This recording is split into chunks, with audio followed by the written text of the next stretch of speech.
Hello, YouTube. Alright, maybe against my better judgment, I am filming what my first night in the van looks like. Obviously, the camera light is on.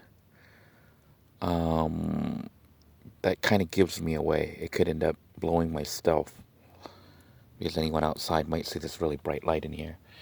But I actually decided to orient my head this way, towards the front instead of towards the back tonight. Just so I can plug everything in here and make sure it's all working. A little bit out of focus here, but you can see I actually have 3 USB ports. Got one with this extender here. Got the 2 there that come with the 12-volt adapter. My battery pack is underneath there, the house battery. And I got all these phones here charging up. All these phones, even though they're different models, they take the same battery pack. So when one phone runs out of battery, I can just simply swap the battery out. So I've got 2 phones charging. I got, the one in my hand, which will be charging, and the other one here just charging. These are all old phones from like Metro and everything else that when I use them, and I switch service, I get like a new phone. TV is here. I haven't checked to see if it works. We can try it out real quick here. See if I can find my remote. And I've lost my remote. I found my remote. So we're going to try the TV out just to see if it works.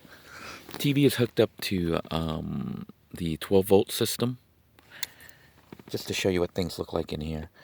The light probably doesn't work. I haven't checked the battery. Things aren't even strapped in. I could strap them in, but this is just the first night coming back. I did find my fans, so I'm not missing any fans. I have all 3 fans. I don't have any on right now. Do have the window up for ventilation, but it's like about 45 degrees outside right now and dropping. The temperature's going to get colder, I guess, tonight. I don't know if it's going to be colder this week, so I am sleeping kind of bundled up.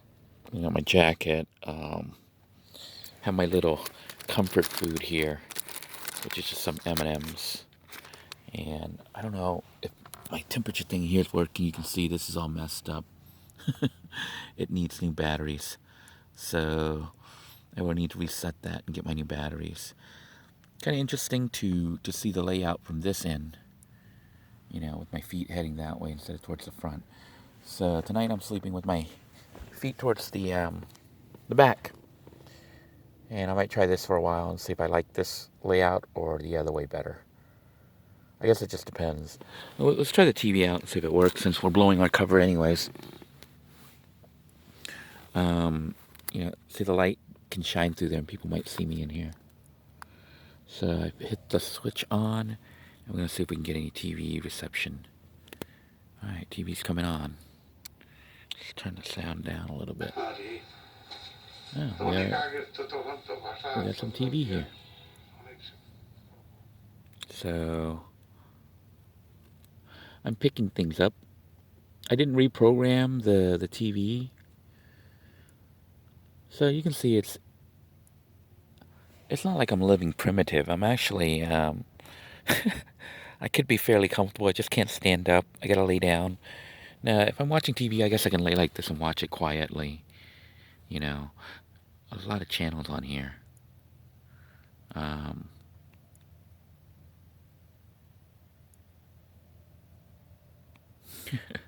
have the sound off, but TV's working. Something's going on here with the police. And things look good. It's like HD TV in the van. This channel's not coming in so well though. As soon as I say HD TV here, and it doesn't want to work. Now, the reception will depend on your area, I have just the little antenna there.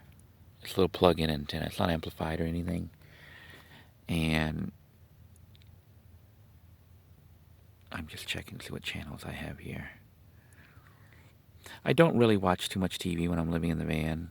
I didn't watch much TV when I was in the RV. I mostly played games on the screen there. I may hook up my computer and try to see if I can get that working and use this as a monitor, or maybe just use the monitor that's built into the mini notebook, but it's a smaller screen. This monitor here is about a 19-inch. maybe 17. No, maybe it's a 13 inch. Look, 6. I think it's a 13 inch, not a 19. It's the small little one that they sell for RVs. Lots of channels. So anyhow, I'm going to turn this off because I'm not watching TV. And this is actually using a lot of power. Well, not a lot. I don't know how many amps it uses. I didn't even look at the rating. But all the power is coming right now directly off the battery pack, which is under there. And I use it to run the USB charger, which is the most important thing. Because the USB charger charges up my phones, which have my alarm clock on it for work, as well as for filming. You know, because that's what these phones are my my camera here. So you can see that's charging up. Yeah, it's charging, but the cable seems to be bad. I might need a new cable or something. And I may get a third one here and plug in so I can charge 3 phones at the same time. I only have 2 charging right now because normally I have one with me that's not charging and the other 2 charges. And the inverter, of course, is shut off right now because I don't need 120 volts. I just need the 12 volt systems. The fans plug into here, and I see I only have 2 fans plugged in, and they're not turned on right now. So I'm not going to turn them on tonight because it's cold outside and it's getting cooler in here. And I don't really feel myself being stuffy or humid in here, so we're just going to leave the fans off. And if it gets really cold tonight, I will crawl underneath the cover here. But going to go ahead and try to go to sleep. One of the things that's different with living in the van than the RV is that when I'm in the van, I tend to go to bed really early. Like, you know, it's really not that late right now. I'm usually trying to sleep by like 8:30, 9 o'clock in the van. And I do get up, you know, about 6 a.m. or so. Whereas in the RV, I might stay up till like 11 o'clock at night. And I still get up at 6 a.m. So I do sleep a little bit more when I'm in the van, or try to. And part of that is just because there's not much to do. I don't want to walk around and then come in late and just go straight to sleep. You know, there's not much to do.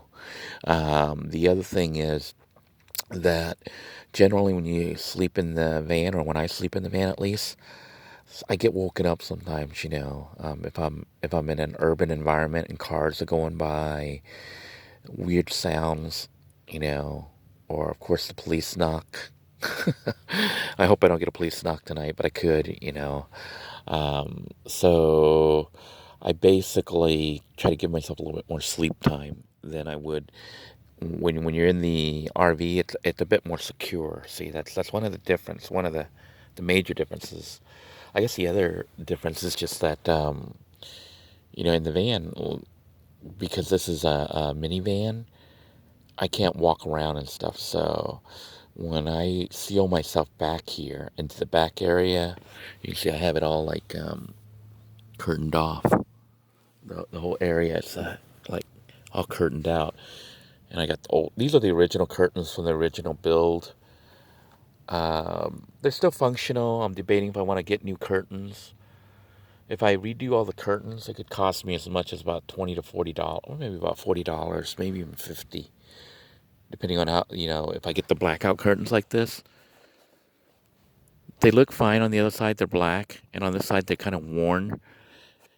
But getting new curtains would make it look a little bit nicer in here. And you might be wondering why I would be doing that when, you know, it's almost like throwing away money. And in a way it is, but psychologically, you know, if you make your interior seem kind of nice, you know, you don't feel so homeless. You feel a little bit more like, well, you know what, this is actually a little nice little home. And Little Blue is a nice little home. I mean, it's like, I got drawers here for all my clothes for work. You know, I kind of organized everything here. Just give you a little peek in there, but I have like a drawer for underwear and socks, one for shirts, pants, and then I have another drawer for like miscellaneous clothes, you know. And then the back area here, I guess we're just doing a tour here in the middle of the night. I do have my little seat for sitting. And I have a little table still. There's like a little, I don't know if you can see the little table, that fold table that comes out. And there's jackets there. I have room for like 3 jackets. I have a thick jacket for when it gets cold. I have my work jacket, that black one that has the space agency stuff on it. I also have the jacket I'm wearing right now. So the reason you see me with so many jackets is in the event that it gets really, really cold, I may have to layer up. You know, I may have to wear multiple layers. I don't have 2 sleeping bags this time. I only have I have the one sleeping bag here. Then I have what's this, the cover. And underneath that I have the memory foam mattress thingy. It's that liquid blue one that they sell. I don't know if you can see it here. It's this one here. They used to sell. I don't know if they still sell it. But I just tucked this under. And you can see I still need to straighten out things. There's kind of a mess here. My shaving gear. Just stuff I still need to go through. Looks like this is my cooking supplies and stuff. What do you know? I actually had soy sauce and stuff in here and Badia. So I didn't have to buy new ones. Well, it doesn't matter. I'll use it all up anyways. So I did have some cooking gear here. So I got like extra soy sauce and extra Badia and stuff. I just bought some more tonight because I thought it was all in the RV. I didn't realize I still had some left in the van. I even have like fishing gear here for when my son decides to go fishing, and in a junk drawer.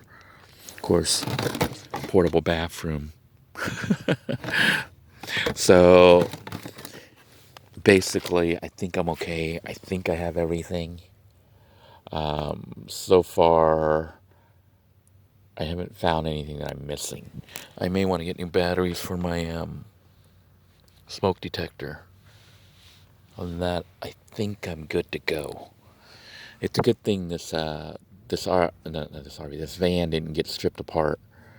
You know, I took out some of the components when I was doing the Vibe build to show you guys how things would hook up, but I put it all back and everything's back together, and it looks like it wasn't too much effort to get it operational. I probably need to give it a thorough cleaning, double check all the connections, maybe replace a couple wires. But even as it is right now, it wasn't too bad. And, you know, I didn't really spend too much time prepping the van. Mostly just moving stuff in. And the front area is still kind of a mess because I just shoved stuff in real quick. The big priority was getting the RV moved out and putting it into storage.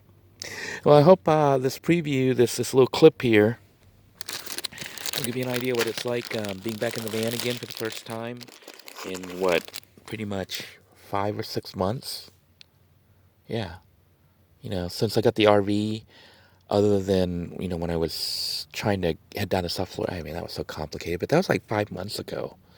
So this is my first time back in the van in about 5 months. Since I've had the RV, I've pretty much been in the RV other than when we were in the evacuation and I was in South Florida in that hotel. So yeah, it's been 5, 6 months. And feels weird again, you know. It's like I said, it takes a while for your mind and your brain and your body to get readjusted. This bed is actually pretty soft, but it's nowhere near as comfortable as the bed was in the RV, so it's going to take a while for me to get used to it. I guess I'll find out how used to it I get when I go to work tomorrow. If I'm all sore and stuff, I may have to upgrade the bedding or just deal with this until my body gets used to it. Well, until next time, everyone, take care. I hope that wherever you are, you're staying warm, staying safe. And if you're living in a van, um, remember to not burn stuff to keep yourself warm. I just worry about carbon monoxide with people in the cold. You know, we had that reported death the other day in the group where they found somebody had died because of carbon monoxide poisoning. So I think people still aren't getting the message. Whenever you burn anything, which includes your space heater, the Mr. Buddy, you're generating carbon monoxide. You know, if it's super cold, you may not have a choice, but try to vent your windows and stuff. But if you can get away with it without burning things, it's probably better to bundle up and, you know, sleep in multiple sleeping bags. then you won't be releasing carbon monoxide. Anyhow, take care, everyone. God bless you all. Please stay safe, and I'll try to keep you guys posted. Have a good night now. Bye-bye now.